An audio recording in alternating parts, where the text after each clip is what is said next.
Okay. All right. All right. Can you hear me? I can hear you. How about on my end? Perfect. Great, Perfect. great. See this microphone, does this sound better? It does. It's a lot clearer. Yeah. This is I don't know what they call this. This is the blue, whatever blue is. The Blue Yeti? Yeah, Blue Yeti, that's it. I've got one as well, and I still can't figure out how to hook it up to either my desktop or my laptop. So I'm running off my laptop's microphones right now. Oh, really?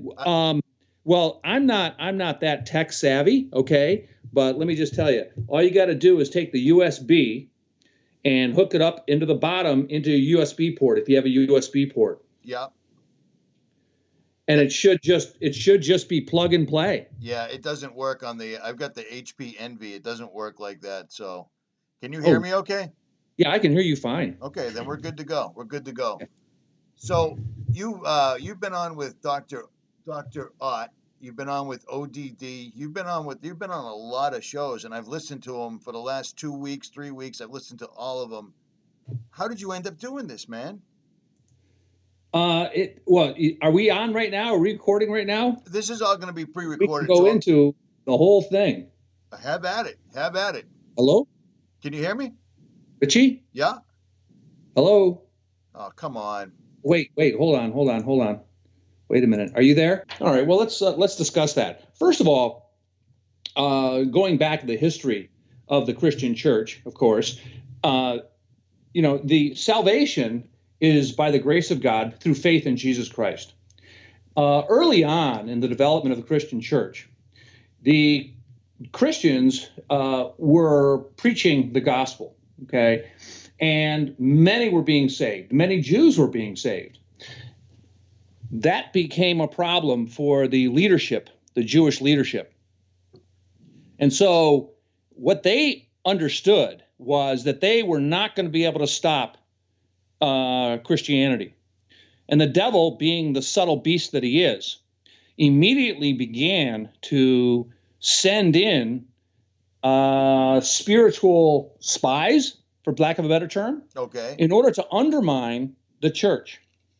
And part and parcel of that was this idea of Judaizing the church. That is, bringing the church back under Jewish rule, all right? Because they were losing their power and influence as Christianity was growing. And in the New Testament, there's frequent reference to this effort and frequent warnings in the New Testament regarding the threat posed by the Jews who would seek to bring Christians back under the law, okay? And if you read the book of Romans, it's clear that salvation is not by obedience to the law, but by the grace of God through faith in Jesus Christ. So it's not by works, it's by faith that one is saved. And ultimately, what happened was the true Christian church recognized this effort, and because they had the unction of the Holy Spirit, they weren't beguiled by the tricks of trying to Judaize the church. So they were completely uninfluenced. However, there were a mass of people who were nominal Christians, who were attracted by the popularity of the Christian church and the novelty and the merits of what the Christian church represented. And so as the persecution died down, what happened was there were factions of the Christian church which developed into this Jewish sort of Christianity. And this Jewish Christianity ultimately developed into what we now know today as the Roman Catholic Church. And the Roman Catholic Church is essentially Judaism for Gentiles. All right? And if you understand the nature of Judaism, when the Jews were freed from their Babylonian captivity, they brought with them the witchcraft that they learned from the Babylonians. And they inculcated that witchcraft into what we call today Judaism. And so the Pharisees were actually engaging in witchcraft, and Jesus called them out for that, okay? The fact that they had replaced the laws of God with their traditions. And those traditions were based on this Babylonian witchcraft. This Babylonian witchcraft is found in the Roman Catholic Church, okay? And that is what has been inculcated in the Roman Catholic Church. Just to give you an example, the Jewish leadership was made up of the Sanhedrin, and those were the 70 elders. And those 70 elders, okay, were the chief priests. And those chief priests would elect their high priest, and he was the 71st member of the Sanhedrin. He was the high priest. Well, that same structure is found in the Roman Catholic Church. Initially, the College of Cardinals was made up of 70 cardinals. Now, in witchcraft, language has two meanings. One, the esoteric meaning, the hidden meaning, and the other, the exoteric, the outward meaning. And, the idea of cardinals, actually, cardinal literally means chief. And of course, all cardinals are bishops who are in turn priests. So they are the chief priests of the Roman Catholic Church. And the College of Cardinals elect the high priest, who we call the Pope. So their entire structure is based on the Sanhedrin. And the Council of Trent, which involves 100 curses against Christians and Christian doctrine, that was completely controlled by the Jesuits. Now, the Jesuits are essentially a priesthood which is answerable to the Pope. All right, they are not answerable to any of the regional cardinals. They are answerable directly to the Pope, and they are the militia of the Roman Catholic Church, of the Vatican. Wow. And they have engaged in their purposes as a counter-reformation. All right, and they infiltrate and undermine Protestants and Christian theology. So they were in control of the Council of Trent, and what you have to understand about the Jesuits is Ignatius of Loyola was a Marrano Jew, okay? And it's not generally known, and when somebody is Jewish and they conceal their Judaism, they typically call that, the term used is a crypto-Jew. Like John Kerry, for instance. Pardon me? Like John Kerry. John Kerry's a good example. Oh, my. Hillary Rodham Clinton is another example. I mean, you can go on and on. And so what they do is they try to conceal their Judaism, all right, so that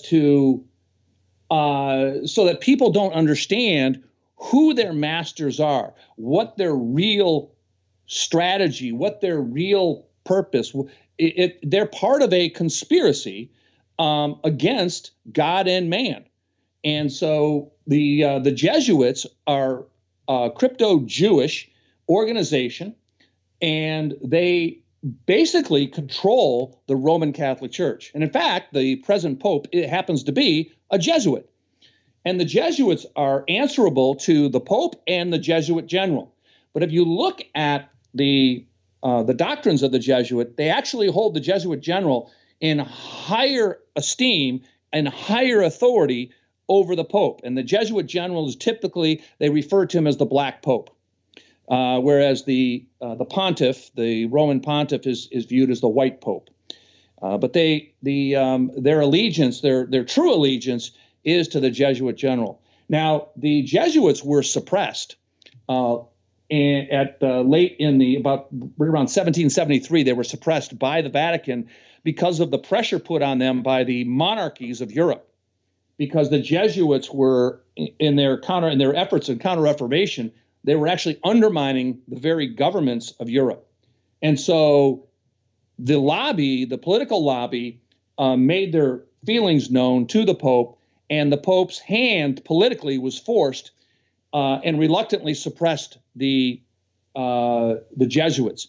The Jesuits then went on a rampage once they were suppressed by the Pope. And you've heard the term Illuminati. The Illuminati organization was actually sprung up, and they were made up primarily of Jesuits. And they gave rise to the French Revolution, all right? And they attacked the Roman Catholic interests, and the French Revolution was basically an attack on monarchies and all religions. Their suppression was lifted about 50 years later, and since then they've regained much of their authority. But they're very much subversive. They've been kicked out of many countries for engaging in subversive revolutions. The theology, now understand this, that everything in life is religious. So this idea that any organization or anything you do can be secular is a myth, okay? So the idea that there's a secular government, that's a myth. Communist government, which basically believes there is no God, and then people think that's completely secular. No, their God is Satan, all right?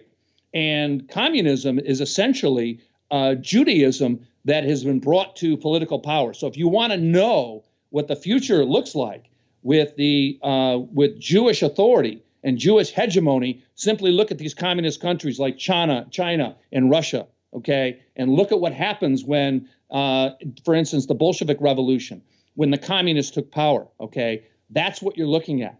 And when you're looking at communism, you're essentially looking at also Roman Catholicism, because Roman Catholicism is also very socialist and very communist if you look at their political theology, their political stance. So they're very closely aligned with the communist movement. And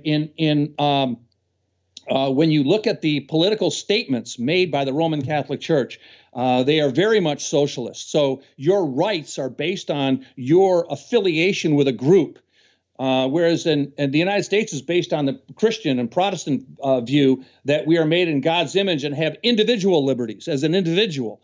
Well, the communist view is your rights are based on your membership in a group. And of course, they're trying to turn this country into a socialist communist country. And you'll notice that that's the movement. Everybody's rights are based on their affiliation with a group. Either you're black, you're white, you're male, female, sodomite.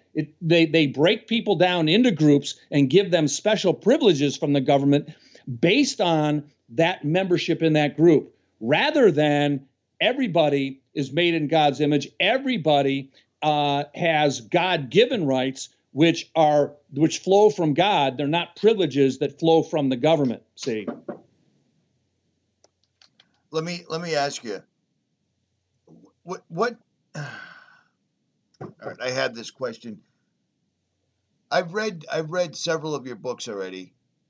I've read Enemies Foreign and Domestic and Babylon the Great, and I just got The Greatest Lie on Earth. I've already got a good idea what it's involved in, but I'm going to guess. What's your opinions on the Protocols of the Elder Zion? Well, they asked that very same question of Henry Ford. Okay. And the argument that people make against that is that they are forgeries. Well, first of all, Henry Ford said, all I know is what they say is coming to fruition before our very eyes. And so whatever you make of them, they are predictive of the future. Okay.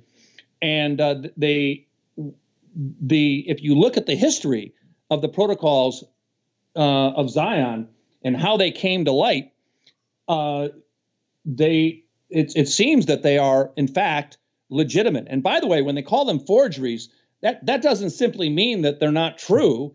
It simply means that document was forged from another document. Right. Okay. Right. So they're very clever in the way they deny the legitimacy of the protocols. Okay.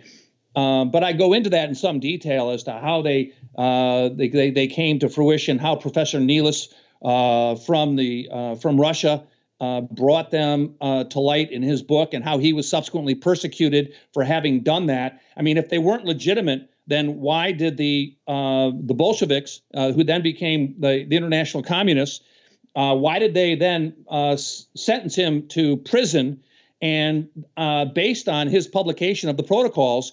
And they stated that they did that because of the damage he did to their movement, to the International Communist Movement, okay, which basically is laid out in the Protocols of Zion.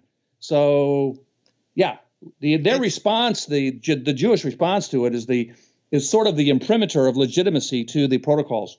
Right. It seems like if there was nothing to it, they wouldn't have anything to say about it. They'd simply debunk it and walk away. But The very first protocol number 1, the 3rd verse here, I don't want to make it sound like it's a biblical book or anything like that, but it says, it must be noted that men with bad instincts are more in number than the good, and therefore the best result in governing them are attained by violence and terrorization. If you don't see that happening, I mean, ever since 9/11 and even before, I don't know what to tell you.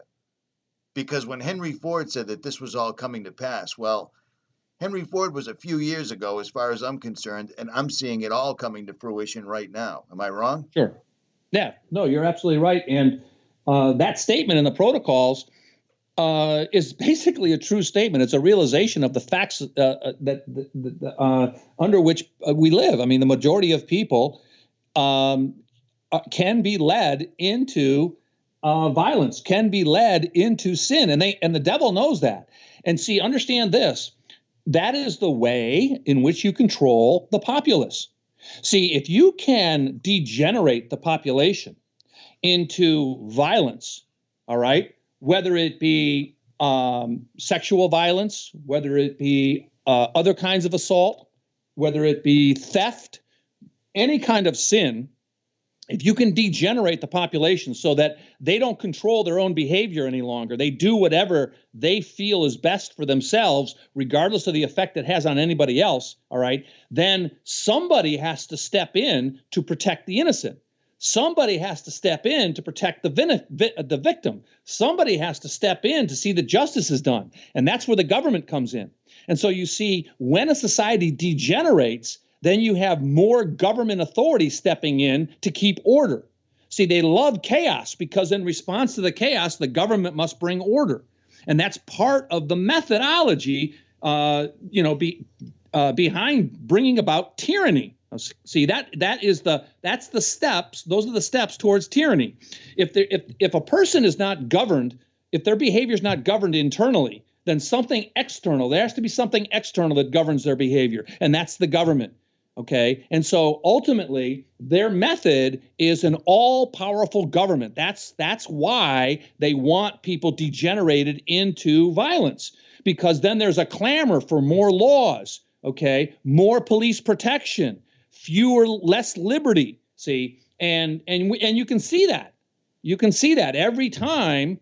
Rahm said we shouldn't let a what did he call it? A disaster, a good disaster go to waste. Go to waste. Yeah, that's because he's clued in. He knows he's part and parcel of those people who know exactly what's happening. They create the whatever the conflict is, and they also have the solution ready to go. For example, the Patriot Act was ready to go before 9/11. They had already had a draft. They were ready to go with the response to 9/11. More security, less freedom. Okay, this is all planned out. This is all planned out. Project for a new American century. I mean, it literally came to pass within a year. They needed a new Pearl Harbor, and they even had the nerve to stand on top of the rubble at the Twin Towers and call it a new Pearl Harbor. They love rubbing people's faces in it. And when you show them, when you have the courage to show them the facts that don't line up, or show them the evidence that points the finger in the right direction, you're quickly and efficiently labeled an anti-Semite. I mean, right off the bat, it's unbelievable.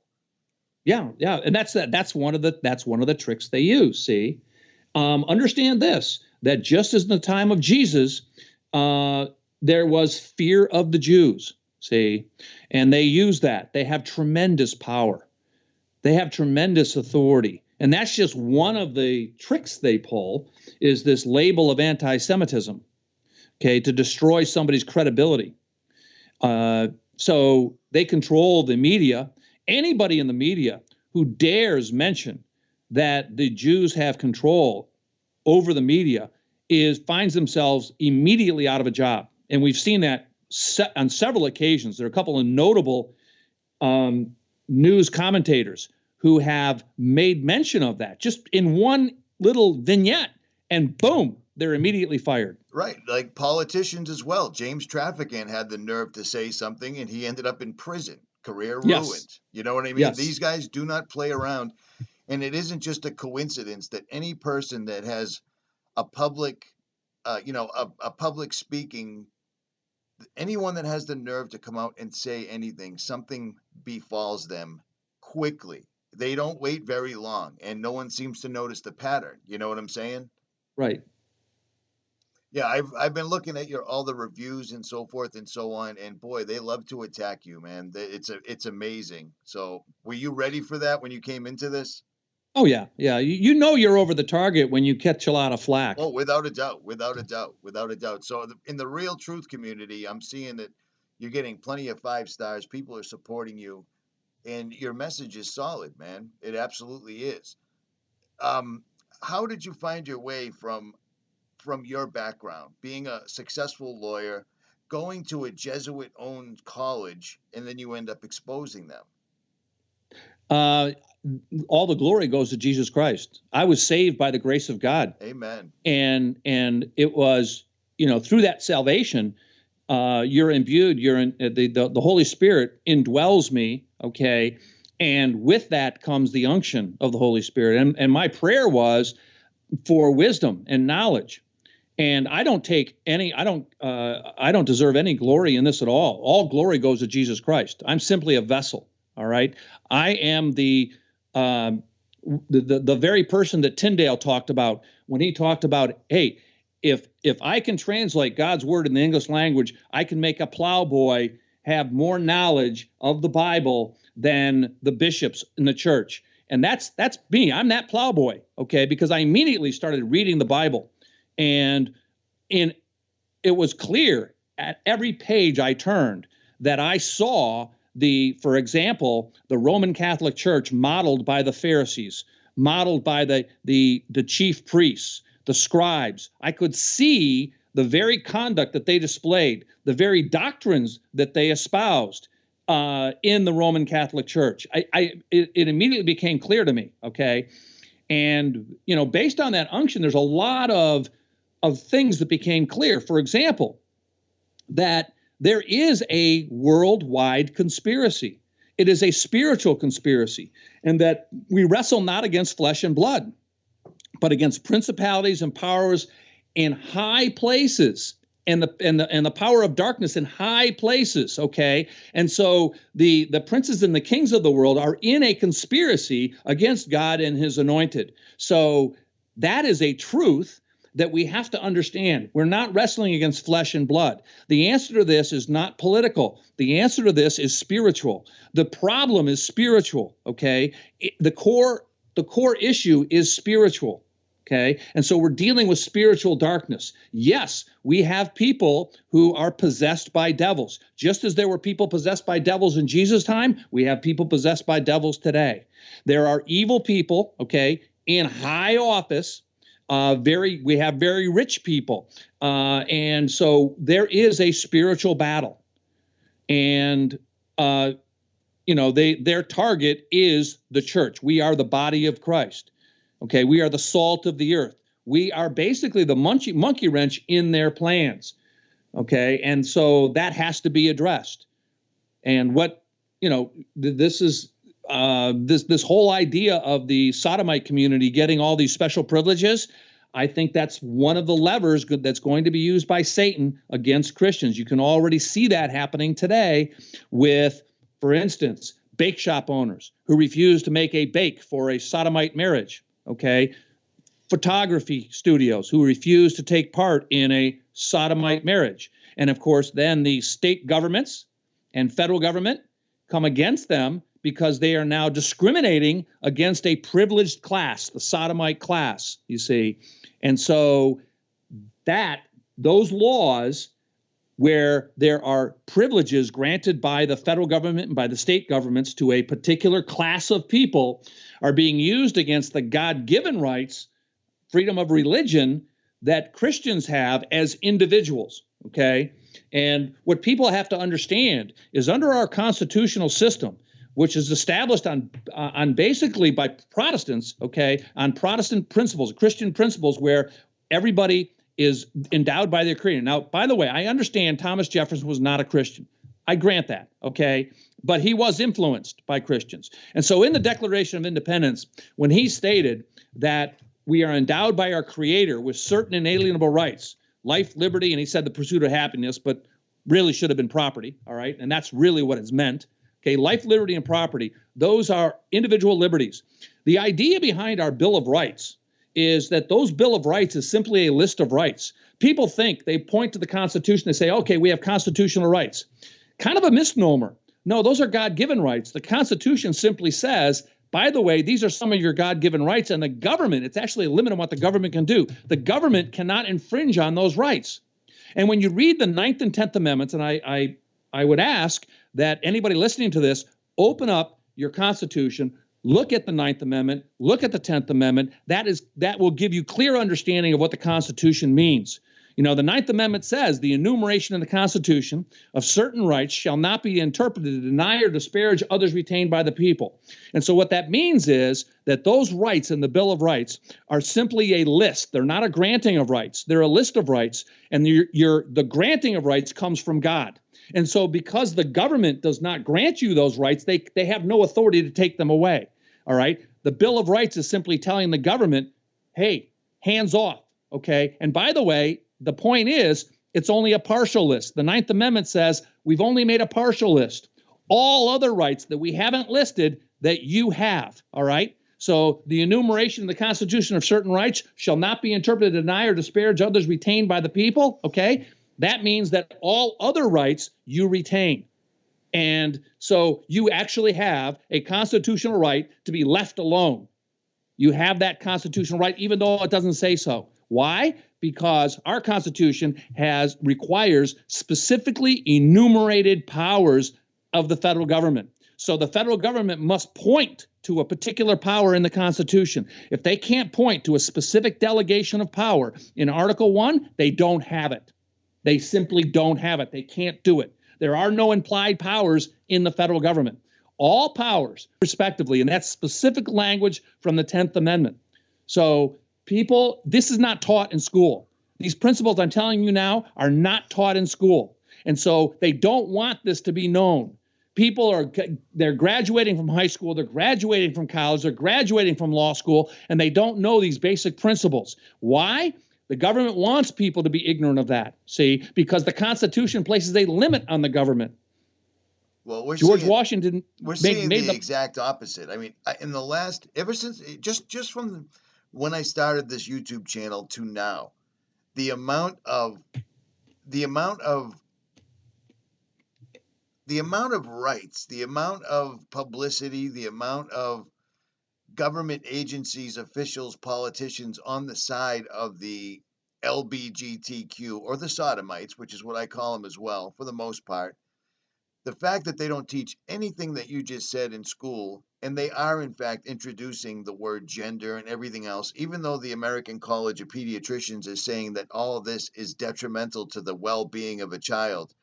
It's astounding how they're pushing this. In a real world, these gay people, the sodomites, as you call them, is such a tiny fraction that they shouldn't have the political clout and power that they do, but they've infiltrated. It's unbelievable, and the speed of it is mind-boggling. Well, what they're doing, see, you have to understand how Satan works. They're using the power of government. Understand this. George Washington said, government is one thing. It is force. So when the government wants you to do something, they can force you to do something you don't want to do. No corporation can do that. An insurance company can't force you to buy their insurance. But guess what? If the government's selling insurance, they can force you to buy it. See, government is force. And so these groups, when you hear about groups marching on Washington, understand this. They are marching on Washington because they want to use the force of government to get something that they're not entitled to otherwise. All right. So that's the idea here. And so the sodomite community has created these privileges, and that's what they are. When a right flows from the government, it's a privilege. Lego, meaning law. Privo, meaning person. So a law that grants a right to a person that is coming from the government, that's a privilege. Now, you have rights, God-given rights, which are recognized in the Constitution, which abut that. So you have freedom of religion. And by the way, you'll notice the First Amendment says Congress shall make no law. It doesn't say you are granted the right to freedom of speech, the right to freedom of religion. Okay, it says Congress shall make no law infringing that right that you are assumed to have, you see. So your right does not flow from the government. These privileges, these special privileges, do flow from the government. And this conflict between our constitutional rights, our God-given rights, and these special privileges is going to be, if we do not stand on our constitutional rights, then they're going to be lost. And how this conflict works out, I don't know, but I can see it right now. That's how the battle lines are being drawn. Ultimately, this is in God's hands. So how this works out, but there is going to be a conflict, because believe it or not, this sodomite culture where they're able to get married and so forth, that's just the first step. The next step is going to be pederasty, pedophilia. Well, okay? they're pushing in that direction. Oh, absolutely. They've been desensitizing people to that for the last couple of years, really strong, in my opinion. Yep. I've been covering that a lot. I totally agree with you. That's the next stage. The degeneration is just beginning. See.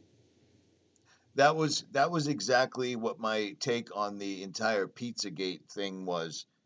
They knew they put all the information out there. They gave it out there for the American public to see. They knew nobody was going to get arrested, that nobody would do time, that there would be no consequences, but it introduced the entire culture of elected official, rich, powerful people engaging in sexual relations with children, and then whatever else.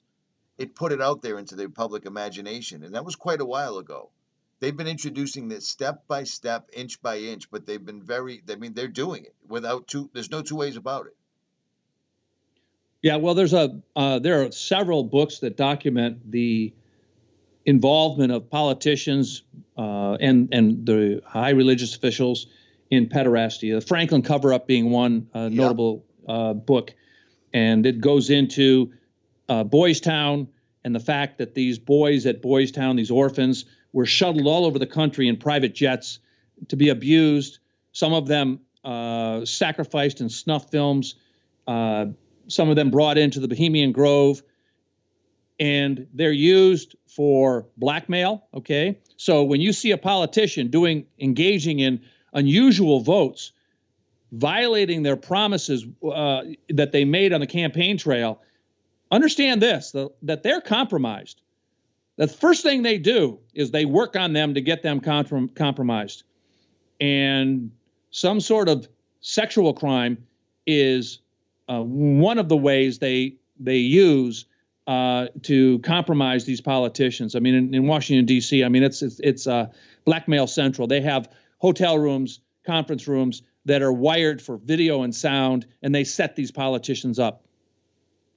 We try to explain that to the people, but some people just can't wrap their heads around it. But it makes perfect sense. When people go in and they are telling you we're for the American people, so forth and so on, and it doesn't take very long for the blackmail machine to kick in, and they completely do a 180, and it makes no sense to the American people. But if you look in the background, what you're saying it's true.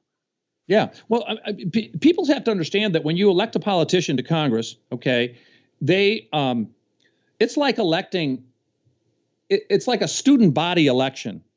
All right. Yeah, you have the president of the student body, but do the students really have much control over the school? And the answer is no. Do these people really have much control over the government? And the answer is no. Now, your people are thinking, well, why do you say that? I say that because the government is controlled by the money powers.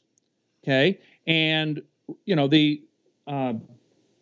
if you control the money of government, which is the fuel of government, then you control the government. So what we have a system of government that is bought and paid for. We have a central bank, which they call the Federal Reserve, okay, which is a private bank. That's another thing people don't understand. They pull out their money, they see the Treasury seal, and they think that's government money. It is not. A Federal Reserve note is a Federal Reserve is a private corporation. And by the way, a Federal Reserve note claims to be a note. It claims to be a promise to pay, but there is no promise to pay. See, I mean, there is nothing that they promise to pay on the note. So you write a check, that's a personal check, that's a note where you promise to pay something. Okay, a Federal Reserve note is a note and it's called a note, and it's supposed to be a promise to pay. But what they've taken off that promise. Well, what does that make it? It's no longer really a note. It's a legal counterfeit. Exactly. And so what we have actually counterfeit money, but there's a law passed that allows the Federal Reserve to counterfeit money. And so as much money as they print, each dollar becomes worth less and less as more money is printed. That's what inflation is. But then we have politicians, and it cracks me up when Gerald Ford had one of his campaigns when he was president was whip inflation now. He had win buttons, and they had this big campaign, and he had a big speech about how he was going to whip inflation by having price controls. You cannot defeat inflation through price controls. You just create a black market. Inflation is an increase in the money supply, which is controlled by the Federal Reserve. And the Federal Reserve controls the government. Think about it. If you could print as much money as you wanted, there's nothing that would be too expensive for you. There's nothing you could not buy. And that's what the government, by law, must borrow its money from the Federal Reserve. See, we could erase the national debt overnight by simply printing U.S. notes. Okay, and we would not borrow the money then from the Federal Reserve. But when we borrow money from the Federal Reserve, it's a sham transaction.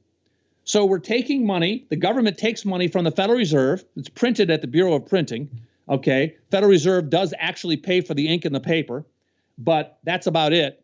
The money itself, by law, is all done by computer transaction anyway, but there is money in circulation. But in any event, they exchange Treasury notes for these Federal Reserve notes. Treasury notes are interest-bearing, secured notes from the federal government that they give to the Federal Reserve. The Federal Reserve exchanges these worthless Federal Reserve notes that the government then spends into the economy. And those Treasury notes become part of the national debt, which the government owes. And then we pay taxes to pay interest on that, all right? And it's a vicious cycle where the dollars that we get each year are worth less and less. We get taxed more and more to pay interest on something we don't need to pay. It's a scam. It's a scam. We are enslaved, okay? So chattel slavery that we had before the Civil War, okay, has been replaced by money slavery. I thought when 2013 rolled around, I thought that we had enough people that understood the Federal Reserve was a privately owned corporation. I thought that at 100 years, from 1913 to 2013, something would finally break. And sadly, it's been, 5 years, almost 6 years since then, and it just continues to roll along. Inflation, prices continue to go up. We invade the second largest supplier of oil on the planet, or on the earth, we'll call it. And gas prices quadruple, looking for weapons of mass destruction. That broke my heart, because I thought that right there would shake Americans awake, and it didn't. Do you know what I'm saying? If we at least, we didn't find weapons of mass destruction because the entire thing was a hoax. We stayed there for almost 13 years, but at least controlling the second largest supply of oil, you'd think they'd throw the American people a bone and gas prices would stay down. And it's exactly the opposite. They quadrupled and people didn't say a thing. We finally roll out of Iraq for the most part. We killed 1 million plus people. I mean, it's unbelievable how much the American people have been lulled into a deep sleep, and they just won't. I mean, what's it going to take? What's it going to take to wake them up? Well, understand this, that people are anesthetized with bread and circuses. So we have all of these sports, all of this entertainment that's piped into the people's houses to keep them anesthetized so that they don't understand what's happening. See, so you really, when there's a big game, when people are distracted by some big event, that's when they're meeting. That's when they're really conspiring. They don't take a break. They use that as cover. See, so understand this, that people are anesthetized with bread and circuses, these distractions, these sporting events, this entertainment. All of this is designed to degenerate people and sort of give them a break from reality. The drug addiction. I mean, all you have to do is look at the opium wars from the past century, where England was bringing opium into China, and the Chinese emperor said, "Hey, you're destroying my country." All the young people were sitting around in opium dens, and their get up and go got up and went, and the industriousness of the people was waning, and his country was suffering. And so he put an end to it. He stopped the importation of opium. Well, what did Britain do? Britain was making a lot of money on that. So they brought in their warships, and they defeated the emperor in battle, and as a result, they ended up with Hong Kong, in a harbor, which they can continue to bring their opium that they were bringing from India into China. See, so opium is and other psychotropic drugs are a means by which people are anesthetized so that they're ineffective. And by the way, when they can keep us at each other's throats, black against white, male against female, et cetera, on down the line, and they create these false narratives, they can keep us divided and just sit back and watch us squabble amongst each other without knowing, without understanding who the real enemy is. You know, there was a woman who was testifying regarding gun control before Congress, and I can't remember who it was, but her testimony, I think you can pull up on YouTube if people look. I can't remember. But anyway, she made the point. She said, listen, the Second Amendment is not there so that we can hunt. It's not there so we can defend ourselves. It's there to protect us from you. And she pointed at Congress. So I thought that was the point that people should understand. People try to try to talk about the Second Amendment in accordance with its it has to do with self-defense. No, that's the enforcement provision in the Constitution. It is put there so that we have the ability to resist the tyranny of government. Without the Second Amendment, we're done. We're done for. Right. All you got to do is look through history. What's the first thing that tyrants do? They collect the weapons, and then they can bring their tyranny on the populace. Good example is Fidel Castro in Cuba. Oh, they loved him, and he went door to door, okay, because Batista before him required gun registrations. He went door to door because he knew who had the guns, seized all the guns. Once he had them seized, boom, overnight it was instant tyranny, and that became an island prison camp. This idea, which they're trying to get us to do through these laws, okay, to make it more and more difficult for people to keep and bear arms, we're going to have a serious problem. The test for whether or not an arm is protected under the Second Amendment is whether it's something a soldier would ordinarily carry. Right. Okay, so that we should have, the idea is that we should have the equal ability that a soldier would have. And that explains the never-ending shootings that so many YouTube channels quickly and efficiently tear apart because there's usually a drill going on the same day. As far as having the same weaponry as a soldier, we've fallen woefully behind. Those they're going are all to a totally automated military. Those are all behind it. Yep. Those are all. I don't know. It's a crisis actor. And in fact, YouTube will not allow anybody to use the term crisis actor. They take the YouTube thing right down because they identified a lot of crisis actors in, for instance, Sandy Hook and some of these other places. Yep. Actually, you mentioned the Franklin incident earlier. I put up a video on that a couple of years ago, and my channel got taken down entirely. No way. Oh, no. The censorship is absolutely insane. Hey, how